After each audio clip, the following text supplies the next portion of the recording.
Presiden Joko Widodo mengikuti kontes burung berkicau cabang Murai Batu di Bogor, Jawa Barat. Bagaimana keseruan Presiden saat berlomba? Berikut laporannya untuk Anda.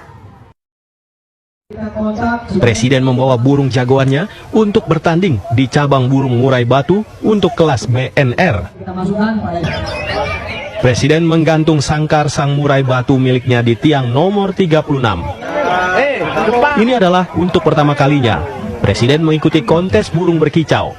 Saat ditanya sejak kapan ia gemar merawat burung, jawaban mengejutkan muncul dari Presiden.